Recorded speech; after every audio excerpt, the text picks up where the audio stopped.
Hello, welcome to Analog Adventures. My name is Crispin Jeffrey Franco. I'm a co-founder of Stacks Book Club, and joining me tonight, I'm very excited, is author Ray Nayler. You may know Ray from his critically acclaimed novel, The Mountain and the Sea, or from his short work of fiction, The Tusk of Extinction and Job at the End of the World.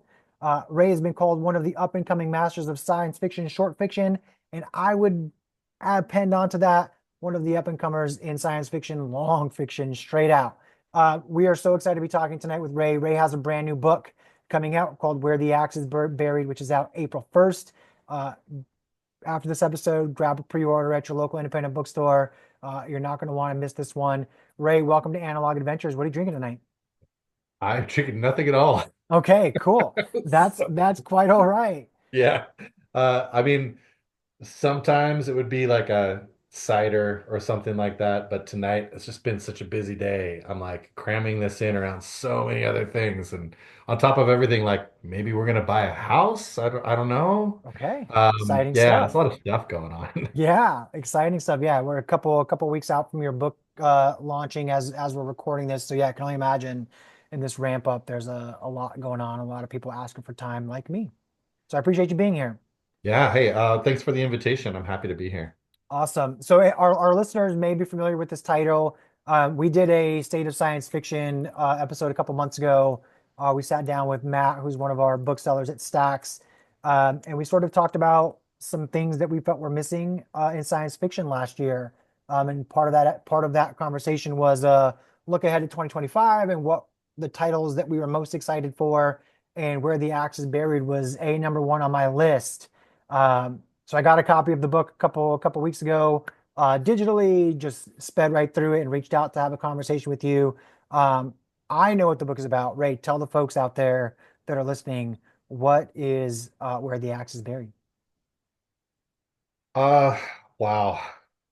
I uh I think it is a book about how systems collapse and how sturdy systems really are. I think in some ways the whole theme of the book is summed up in this piece that's like right on the first page about the creosote bush. This idea that, all systems basically start out of other systems, and we're kind of always modeling our present moment on moments in the past. And then how do you get out of that? How do you, move away from those things? If you don't like how things are structured in the world, how do you create new structures? I'd say that's the core theme. If I was going to talk about it from a plot perspective, I would say it is about how people are trying to bring down two systems at once. One is a very authoritarian regime, and the other one is um, a sort of lazy assemblage of AI run governments, neither of which is satisfactory for its citizens for one reason or another. Yeah, I mean, I think the log line as you just laid it out is what jumped off, the description to me. We have, like you said, two styles of rule that are kind of being discussed in this book. Um, we have the Federation, which I feel like I know what that is implying in terms of like maybe where on the globe the Federation Mhm. exists. It's interesting that you don't outright name a country to go with the Federation. We can maybe talk about why or why not in a Mhm. second, where totalitarianism is basically at the peak, right? And we have this president who's been in power for a very long time and is doing everything he can uh, legally and scientifically to stay there. Mhm. And then on the flip side, we have the Union, which is one of several nations that have installed AI-based prime ministers and have offloaded decision making to benevolent AI, which is an idea that doesn't feel that crazy, Ray. Maybe when you started the book it did, but the further we get along in this world we live in, it doesn't seem like it's that wild. Where does this story stem from? What got you thinking about these ideas? Well, let me take the second part first. So I can talk about this in sort of two parts. One is I'll talk about the authoritarianism, but we maybe leave that for the end. As far as offloading decision making to AI, I think.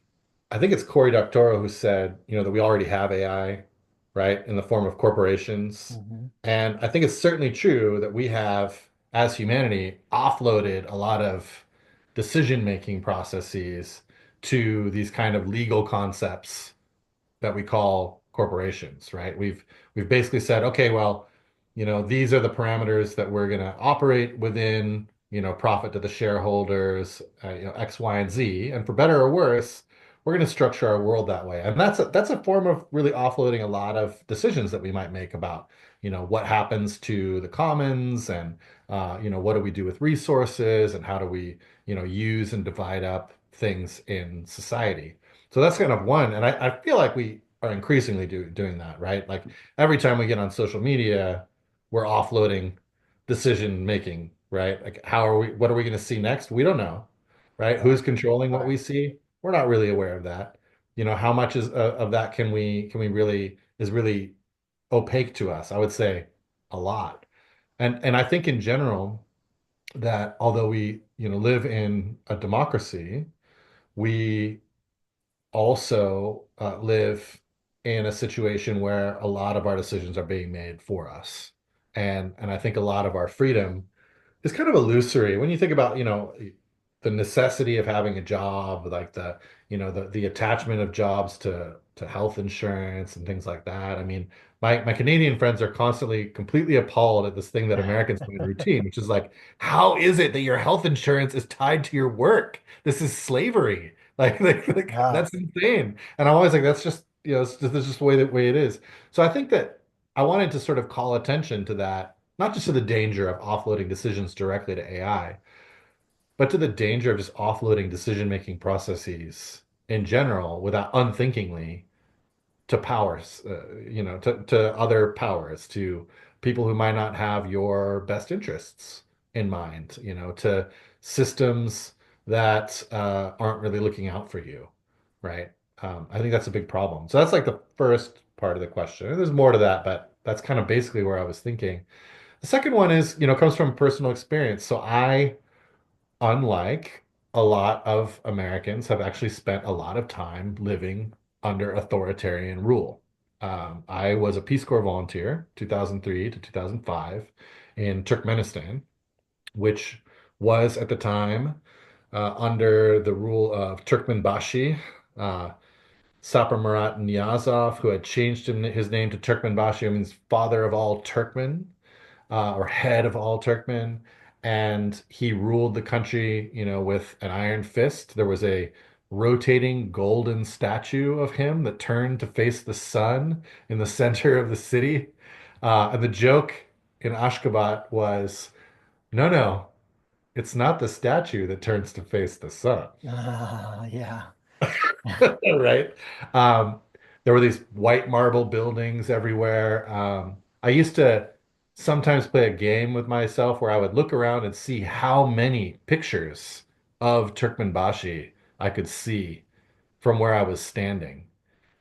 And also one time when I was staying at the Hotel Turkmenbashi, I realized that I was staying in the Hotel Turkmenbashi on Turkmenbashi Street in the city of Turkmenbashi in the month of Turkmenbashi Oh my in the goodness. state of Turkmenbashi, Turkmenistan. That's wild. It was like being John Malkovich, right? Yeah. Like where he goes through his own head and everyone's just like Malkovich, Malkovich. I mean, it was like that level. So I lived there. After that, I moved to Moscow, and I lived in Moscow under the sort of rise of Putin's authoritarian regime. I have to say, I was there in like 2007, 2008, and it wasn't so bad yet. But there were definitely signs that they were in a real authoritarian turn, and they were losing any sort of democratic institutions that they had. I also lived in Kazakhstan, which was being run like a business, basically, by an authoritarian dictator who was kind of a soft authoritarian. I mean, you didn't feel like there was authoritarianism going on, but it was clear that this was a one-party state and one person was in control. Um, I lived Let's see what other authoritarian. Well, I lived in Vietnam, which basically has a one-party state with a communist party ruling everything. So I was there for 2 years. I was in Azerbaijan under, again, an authoritarian dictator. I was in Kyrgyzstan, which was in an interesting state of struggling for democracy after having two revolutions and really fighting off authoritarianism, and has recently sort of backslid into authoritarianism. I was in Kosovo that basically fought a war Yeah. against an authoritarian leader, very bloody conflict, and managed to win its independence. So, I mean, I think I've spent well over a decade, probably a decade and a half, almost 2 decades in fundamentally authoritarian states or in failed states. I was also in Afghanistan for a while, and so I have a lot of experience with these structures. I've seen them.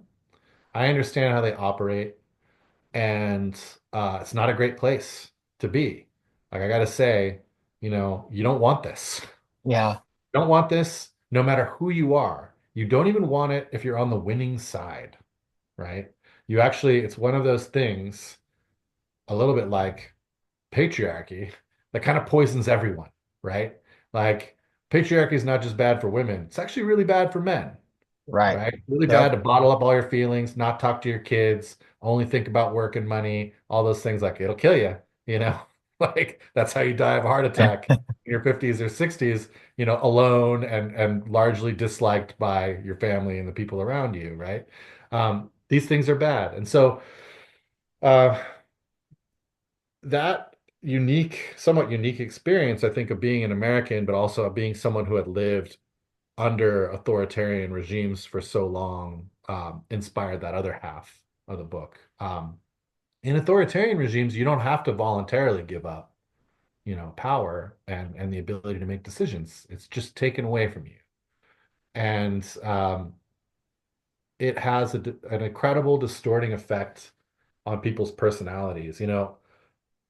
You eventually end up in a society where people literally cannot think a lot of things, right? And to give you an idea of how isolated Turkmenistan was, I'll give you the following idea. So I taught Animal Farm at the university in Ashgabat. And the way I did this was I got a bunch of my friends and relatives to send me copies of Animal Farm. And then in my class, I have my classroom students. I was teaching English and literature too at the university. And I went to the dean and I asked permission. I said, "Can I teach this book?" And the dean said, "What is it?" And I said, "This book is Animal Farm by George Orwell." And the dean said, "What's it about?" And I said, "It's about a bunch of animals that take over a farm." And he said, "Okay." So I Nicely done. taught. It's interesting that you obviously like I feel like the Orwellian you know the Orwellian nature of the book resonates here too.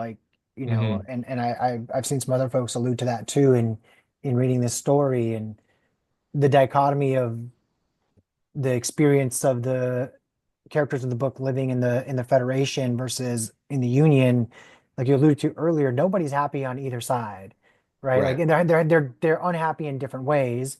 And to me, that's almost like one of the central themes of the story is like, is there happiness under rule, or are we just by nature like default to like Yeah. you can't be, and is that a good thing or not a good thing to be, constantly questioning the system and the powers and the way that they're used. There's a line in the book that felt especially resonant to me. I don't have the exact quote, but it was something to the idea of the Federation, the president of the Federation or the leaders of the Federation are talking about sort of the propaganda machine and the idea of once you get people to say the lie out loud, they are pot Mhm, committed. There's no mhm, turning back after that because they do not want to be embarrassed. They do not want to admit that they knew the whole time that this lie was a lie. And so the first time that they are willing to go along with it, you've got them. And that felt so prescient to where we live today in a society and a culture that uh, just seems to sort of live by that. Like once you've made a decision, it feels like pride or ego or something gets so in the way to be able to say, well, maybe that decision wasn't the right thing, and maybe we should revisit that. Instead, it feels like it's a doubling and a tripling and a quadrupling down on that perspective just to not be wrong Yeah. publicly. I mean, I think I totally agree with with what you said, but and I think that there's sort of two things that stick out for me. I mean, one is that question of can we be happy, right? Is there a world in which we are like a better world in which we're happier, or we're content? And I would say the answer to that, I believe, is no, there is not a world where we could be content because we will never be content because Hmm. discontent is built in to all species of life on Earth, not just humans, even bacteria are discontented with their current state. And what I mean by that is it's one of the core elements of life that if you did not have discontent, you would die, right? Imagine a world in which things that were fulfilling were actually fulfilling forever, right? So you are hungry, you Right, go to a tree, you eat an apple, you're fulfilled, and right. you die because you never leave to find another apple, right? You feel great and you're not discontented anymore. Like that's it, right? I mean, we're hungry for something else. And wherever we get to, we're going to want to move somewhere else. And that I think is maybe one of the core things that I wanted to build into the novel was this idea of argument and how important it is to argue with each other and to do that arguing in an open way. And I think, fundamentally in its greatest moments, that's what democracy is and should be. It's an ongoing argument about how we are going to spend our resources, how we're going to divide things up, all of those things. I think the pinnacle of democracy probably happened in some ways in Athens when I think just for me, this is kind of symbolic of democracy in one of its finer moments, right? Which is the Persians are about to land on the beach at Marathon. The Athenian citizens, of course, limited to white, men of Hmm. a certain, purchasing power because they need to be able to, I think at this point, we're talking about hoplites. So they need to be able to buy armor and equip themselves to fight. That's sort of how you become a citizen. You need to be about that level. But still, right? A group of citizens goes up to the Pnyx and they have a discussion about what to do, right? And they take a vote and they vote to go and march to Marathon, one marathon's distance away, right? And to fight the Persians on the beach so that they don't get to Athens and they don't have to fight them in Athens. And then all of the citizens of Athens, all of them, right, take their armor and they go to the beach and they stand shoulder to shoulder and they do the thing that they voted to do together. And it's not just the people who voted to do it, it's every single Everybody. Athenian, Right, right? And they have to trust one another because the way that the Greek phalanx works, if the man next to you gives up, you die right. because he opens up the gap that will, bring the enemy's spear into your side.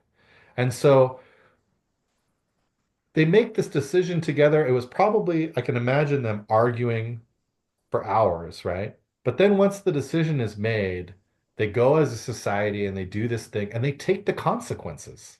All of them are subject to the consequences, and all of them take those consequences as they come, right? It's not that the winners are not subject to the consequences and the losers are. They all go after having made this decision and they do their fighting and they're dying together on the beach. And I think that for me is some kind of an ideal, right, of how a democratic society should function. That not only is there this argument, But then there's also a cost to Hmm. everyone Hmm. for the decision, and everyone has to participate in cost as well, right? In order for society to function. It can't be like an animal farm. All animals are equal, but some animals are more equal than others, Right. right? Yeah. You know, Hmm. it has to be there has to be some sense of fairness. By the way, speaking of Animal Farm, that line, some animals are equal, or all animals are equal, but some animals are more equal than others, didn't strike any of my students in Ashgabat as ironic. Hmm. They were just like, "Oh yeah, That made sense, right? That was, yeah, yeah. like that's true." Yeah.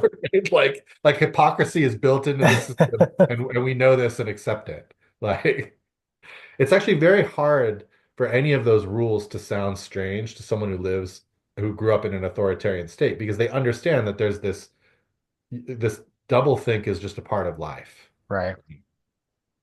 That's really interesting. So speaking of literature that appears in your book, so I want to talk about there's a character in your book named Zoya who is an author and a revolutionary, and she pens a novel or a work that basically becomes illegal to read in the Federation because of its rebellious nature.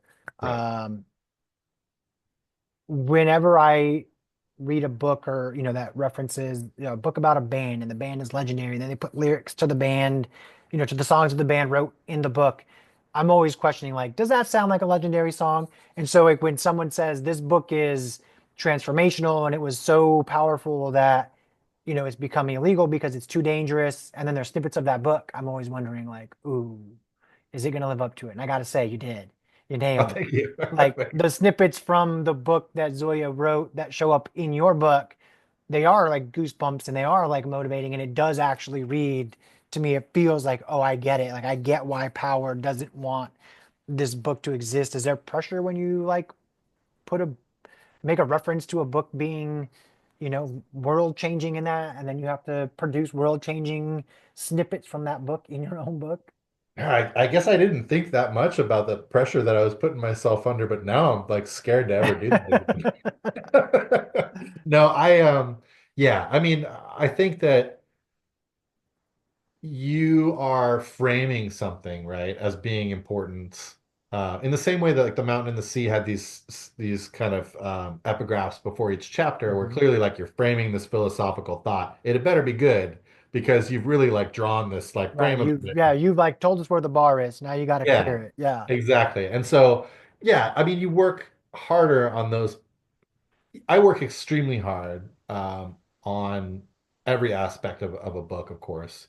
But yeah, I mean, I think you go over those parts even more than everything else because you've shined a like a spotlight on them, and you had better make sure that it's worthy. But they are the core elements of a lot of my thinking about democracy. And I mean it's worth coming back kind of like what I mean about argument, right? Like what I really mean about argument is arguments, I believe, maybe people have different definitions of what they are, but I really think that an argument can only occur between two people who have fundamental respect for one another Right. Yeah. and have common grounds that can be found. So I think one of the saddest moments in a relationship with another person is when you can no longer have an argument with them and you actually just stop talking about anything that you find important. And actually, when you talk about like real division between people or in a society, I think it's the division is really when the arguments fundamentally stop. I mean, you still might be throwing stones at each other and Right. calling Right. each other names on the Yeah. internet, but there's no argument. There's no Right. intense battle over ideas going on with another person.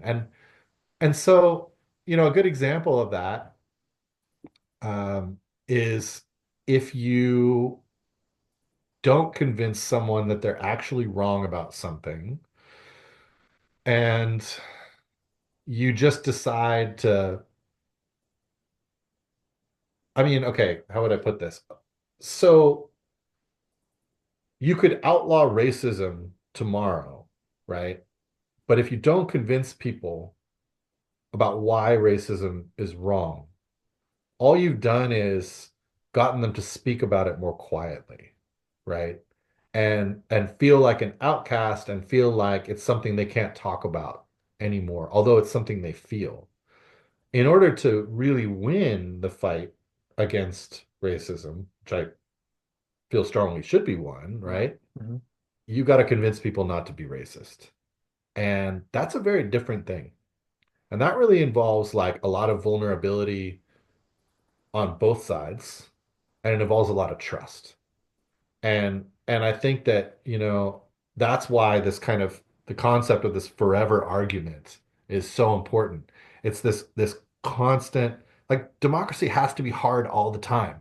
Right. Otherwise, it's not democratic. Like we're Right. not doing it right if we just are, we've already decided what's right and what's wrong, and we're just going to move along with what we decided. We have to keep talking to each other.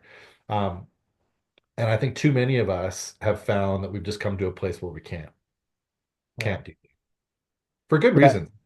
Yeah. I mean, it's become harder and harder. It reminds me of, like growing up playing sports. I had a coach that said, like, you shouldn't worry when I yell at you. You should worry when I stop yelling at you, Yeah. because that's when I've given up on you. And What a great example. I Yeah. feel like, yeah, like maybe we are approaching that. At least it feels like we're approaching that, societally here in our country now, where, yeah, like decorum does seem lost. The ability to have a rational argument does seem lost. The willingness, the interest to have those conversations and talk about the hard things does seem almost impossible at times. I think we're in a wave of that. I want to avoid metaphors that like make it seem like there's an end point and we're Yeah. coming to that end point because I think we've gone through waves in this country of real division. Well, And back to I your creosote analogy from the beginning, right? Like we are in a place that we probably have been. We just it wasn't us yeah, that was here at some yeah. point prior to, like, we are connected to the past in a way that things resurface. And Yeah.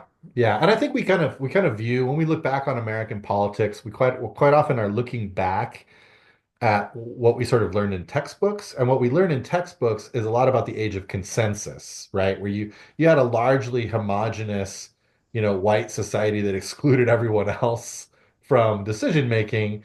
And, Congress was like basically a bunch of white guys after yeah, World War II. We had gotten through the Civil War and a lot of our big disagreements.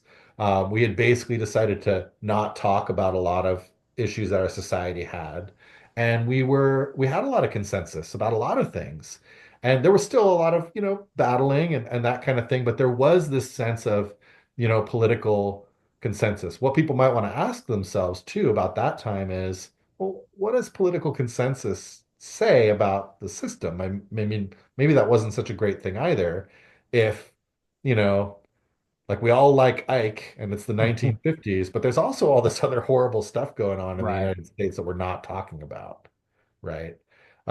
So I think we look back on that and we think we're in a really divided time. We're not looking a little bit further back and seeing, the time when one senator beat another senator to death on the Senate floor with his cane, right? I mean, there have been times of Right. political divisiveness worse than our present moment, but that's not to say it's not bad. It Yeah. is really bad, and but I feel like it's a wave and it's going to pass, and we're going to get into another time that will be different from this one. It will have its own problems. My hope is that they will be better, smaller problems, Yeah. right? Yeah. Like these particular big problems. Yeah. So Ray, what's next for you? You working on another project? You have something coming out? Yes, so I just finished the first draft of the next book, Nice. and I will soon have good news for everybody, I think, about that and a couple other projects. Cool. Other things, I have a lot kind of under my hat right now. And it has been a really tough 2025 so far in a lot of ways, but it has also been very fruitful. And so yeah, I've got a lot. So the next book is basically um, pretty far along, and that's always the way it kind of works with writers. And so I'm taking a month off after having finished that first draft. I'm going to write the next installment in, if people are familiar with my shorter work, in the Disintegration Loops series of stories. Um, the next installment of that that's being published will come out in next month's Asimov's, Cool. actually. So we'll see that soon. And then I'm writing the next one. I'm going to work on short stories for about a month, and then I'll turn back to doing the second draft of the book. But I feel really good, I have to say, about this next novel. It's very different, but at the same time, my agent said, um, he said one of the things that he likes about me is he feels like he can always find a pathway through my work from one book Mhm. to another. Like they may be really different from each other, but he feels like I'm working with my readers to bring them along into each new work, and they're not so different that they would feel lost or like this was a different writer. Yeah, So I agree with you. I think he's right. I think you can tell that these are books, while the subject matter and the tone might be slightly different, you can tell that it's the same creator behind the story. And I feel like you as a writer, you are present in your work, yeah, in a real way, which I appreciate. yeah, and so I am very much so. I mean, I know that all writers are completely different, and I in talking to other writers, I find that we actually have a lot less in common than you would think. The reasons that we have for writing are very different. The ways we feel about writing. A lot of people hate writing. I find that um, just really difficult to understand because I actually love to write. Like I actually love the act of writing, and it feels great. I get up in the morning and do it with great pleasure. Like there's nothing that I enjoy more than a good sentence. Like when you really feel like, oh man, like I'm doing what I'm good at, and Yeah, I've done this for a long time, and it's like it's the same feeling as any feeling of mastery when you've really practiced something, you've just been doing it for years, just like smacking a baseball just right, you know? that's where I was with you at, Ray. That's what I was thinking. Yeah. Yeah. Squaring one up. There's no feeling like it. Just bam, and Yeah. like that's gone, right? Like anything like that. I always say that my best metaphor for what writing is like, to kind of demystify it a little bit, because I think it should be demystified, is it's like carpentry. Takes a really long time and a lot of work to become a good carpenter. Hmm. Hmm. But when people, after you've been doing carpentry for 30 years and you've been really working at it, you've been in the workshop every day, and you finish a work and you have put aside a long time ago that, like, oh, I hate everything I wrote, and every time I read it I'm like, who wrote this? It's terrible. No, you finish a work and you're like, that's a good piece of Yeah. furniture. I made that, proud of it. I'm good at this. I can do this. I've got my style. I know the things that I can bring, and I love my craft, you know.